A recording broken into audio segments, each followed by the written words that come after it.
আমার দোকানের নাম হারুন বাদঘর। আমাদের হারুন বাদঘর বললে সবাই চিনি।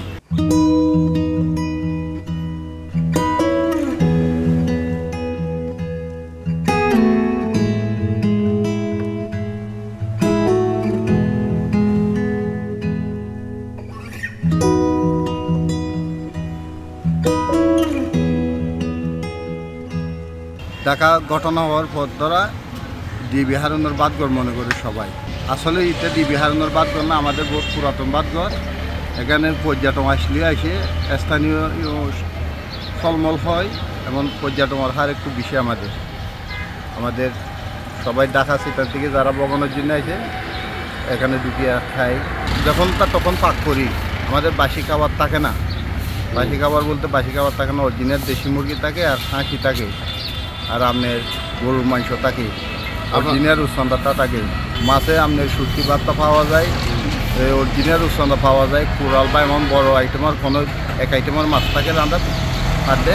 আমাদের অনেক আইটেমও না এমন চিন্তা, তবে আমরা বাসি খাবার বিক্রি করতে চাই না। অনেকে কি জিজ্ঞেস করে এটা ডিবি হারুনের বাদঘর কি? হ্যাঁ, জিজ্ঞেস করি ওদের কি শাখা না। এটা তো আমাদের 2000 সাল থেকে হারুন বাদঘর সবাই তো চিনে। আমাদের একটা ছোটোর দোকান আসে কি বলে, মানে ডিবি হারুনের কথা কি বলে এখানে? এটা কি হারুন আঙ্কেলের বাদঘর নিয়ে তাই জিজ্ঞেস করি। মানে এই নামের জন্য লোকজন আরো বেশি আসে নাকি? আলহামদুলিল্লাহ ওইটাই জিজ্ঞেস করতে আসলে আসে আর খাবার জন্য আসলে আসে। আর ঢাকার থেকে লোকজন আসলে কেমন আসে?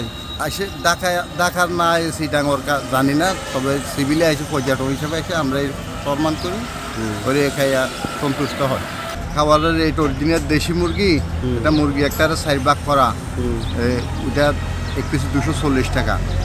আপনার গরুর মাংস 500, ওখানে 250 টাকা গরুর মাংস, ভাত ডাল আর সালাদ। তাহলে হাসি আপনার কুরমা পিস 2 পিস 500, ওখানে 300 টাকা সালাদ সব। স্টাফ আছে এখানে আলহামদুলিল্লাহ 10 থেকে 11 জন আছে। আমরা বাপ ছেলে আছি 3 জন, ওদের আছে 10 থেকে 11 জন।